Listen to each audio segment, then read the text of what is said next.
All One Studio, основана 2013 година, т.е. вече на почти 3 години. И в момента сме 8 човека. Да, около 5-6 архитекта, двама конструктора, интериорен дизайнер имам също.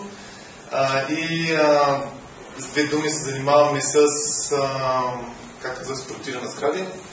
Имаме доста голям опит от една точка на това, че имаме клиенти от Нова Зеландия, от Австралия, работим в Щатите, имаме клиенти от Швеция, Англия, България, разбира се. Така че доста комплексни неща правим. И в доста различни страни. Това е за нас. Темата на моята презентация днеска искам да ви разкажа защо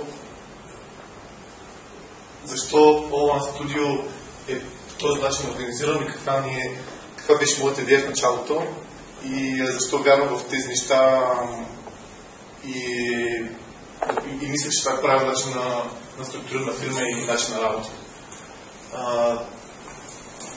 Не знам дали сигурно, понеже не са много нещата, Sustainable Work Organization и Sustainable Creativity Culture.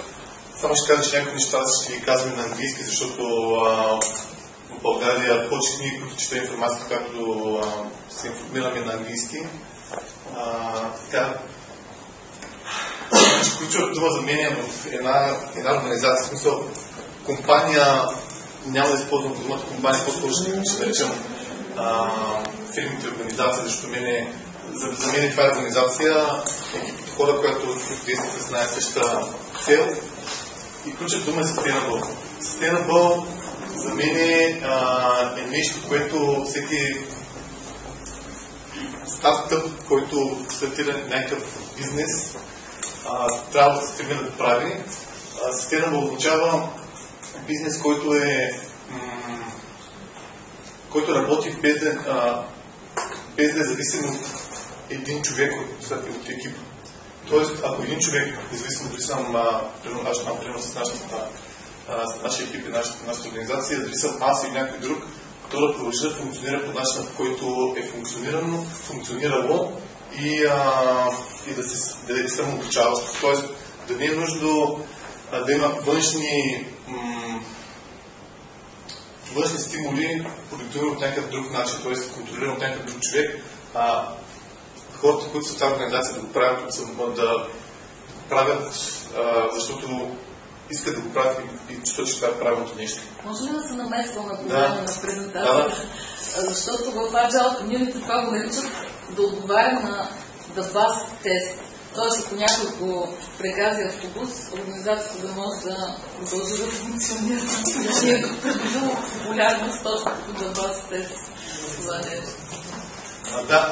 Тези неща, които ще ви разкажа, предполагам, че не са нови и вие някакви сигурно сте ги чели и сте наясни в тях, но не знам дали сте ги виждали на живо.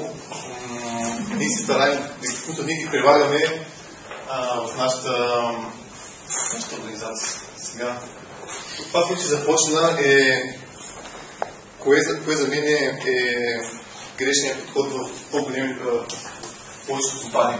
Това е, че хората се третират като не се третират като хора, а се третират по-скоро като предмети, които изпълняват някаква функция и докарват нещо на някой, който след това се чувства, в смисъл, егото му се чувства окей и използва тези неща за някакви други дейности. Това според мен изразява точно, т.е. тази снимка изразява повечето фирми какво е ежедневието на хората. Просто е този цикъл, който става, ще имаш на работа, работиш някакво време и прибира се да запишеш пак. Според мен супер объркан и това все повече хората го осъзнават и затова бягат с това стартъпи и почват да се занимават с неща, които вярват, които мислят, че са правилни. Естествено, едното е продиктувано от нуждата на някакви хора да контролират нещата, които се случват. И това зависи много от хората, които управляват фирмата. И пак казвам, това е наистина продиктувано от егото на хората, или по-скоро тяхното самочувствие, че контрола че с контрола може да постигне всичко, което предполагам ви знаете и сте го виждали, и аз съм го виждал на живо, и съм работил в такава фирма и преди, и така. Аз не вярвам в това. Аз не вярвам, че чрез контрол и чрез насилие ти можеш да постигнеш някакъв този sustainable approach и неща, които организацията ти може да се качи на следващото ниво. Така. И обратното на контрола за мен е свобода. Аз съм спорил с много хора относно точно този свобода, контрол, свобода и да предоставяш на хората, с които работиш и на екипа си, пълна свобода на изразяване на себе си, на работно време и всяка вид такива облаги, да ги нарека. И за мен точно свободата ще ключат към това да имаш цел в sustainable organization. Една от нещата, които са много важни и при нас са така, е прозрачността. Тоест, абсолютно всичко при нас няма нищо скрито. Говоря от пари до абсолютно всичко. После сигурно ще имате въпроси. Ще дам пример, че при нас абсолютно всеки проект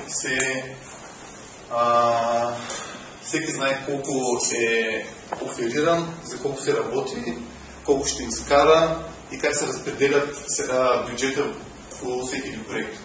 И всеки е наясно, че и по този начин, по този начин всеки е наясно с това какви са плюсовете и минусите от всеки един проект. Прозрачността. Следващото е иерархия. Сега аз пак това е свързано с контрола. За мен иерархията пак е продиктувана от нуждата на хората да контролират други хора. И не мисля, че това е работещо в момента. Може да е работещо да е работило преди, но в момента тази иерархична структура само бави процесите и ограничава, бави процесите и ограничава хората да вземат решение, което естествено бави след това клиентите, които очакват някакви решения. В момента света е толкова бърз, че не е важно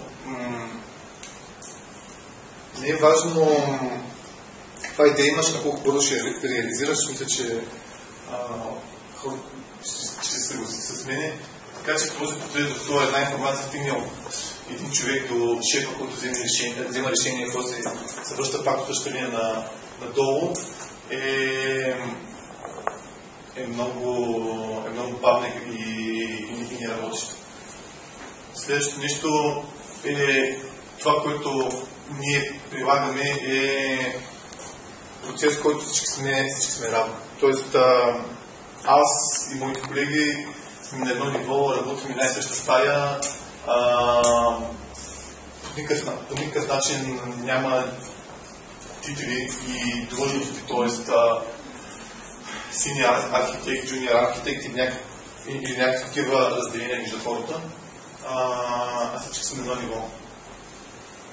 Следващото нещо, което е свързано с свободата, е на избиране на работно време. Такива неща от сорта на ела в 9, преди 6, ако закъснеш 5 минути клуба. Мисля, че даже Не знам, да, пак казвам, виждам, че ги прилагат хората, но това не е нещо, което работи.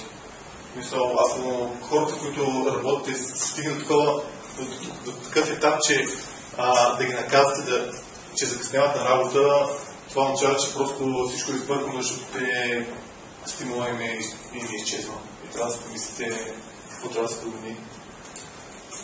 Така че всеки може пред нас да се работи от вкъщи сутрин, ако обича да става рано, или вечер, ако обича да остава късно.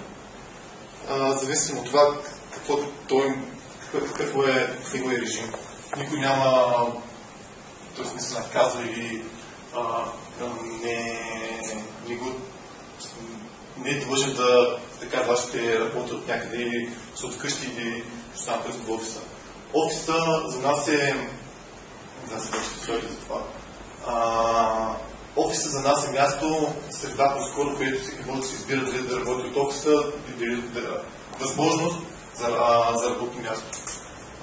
Но може да се избереш да ще работиш на морето или да отидеш на почивка или просто някъде след природата. Светът в момента е толкова динамичен, че това е, мисля, че такъв стереотип вече все повече се разчупа и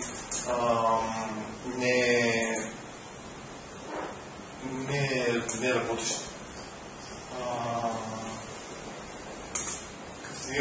Когато стигнем за пари, много хора, това е болната тема, сега как ще кажат хората колко пари изкарват, колко пари изкарват, това заплата, така. Точно тук е пак ключов момент да разберете вие защо сте в тази организация, какво правите и дали наистина парите са стимула, който търсите при вземане на решения. Мисля, ако при вземане на решения първото нещо е да мислите за пари, значи пак нещо, което трябва да се помислите да промените. Защото за мен е пред съследствие от това колко вярваш в каузата, която в каузата, която работиш и в нещата, които правиш. И затова пак казвам, при нас всеки знае колко взема всеки един човек, включително и мене. Аз говоря за всички, не се случвам по този начин на работа. Всички сме по един и същи начин, като заплащане, всички работим на най-съща схема. Всички сме на твърда заплата плюс процент от проектите, които разработваме. Защото аз вярвам, че твърдата заплата на човек е нещо, което не работи. И точно по този начин мисля, че това е стимула хората да разберат. Екипа да разбере кой колко изкарва. Винаги правиме към края на всяка година, всеки вижда кой колко е изкарал, кой колко бонус взема и всяка вид такава информация. Включително говорим и за договори и за всяка вид такава тайна информация, която в повечето компании се крие от слушателите. При нас е достъпна и всеки може да разбере това нещо.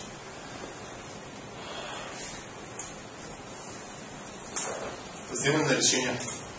Това е другото нещо, което пак вярвам. За мен е една организация, за да е успешна. Решенията не трябва да се имат еднолично от един човек, защото хората, които работят в нея, са толкова важни, колкото и работа, която се свърши.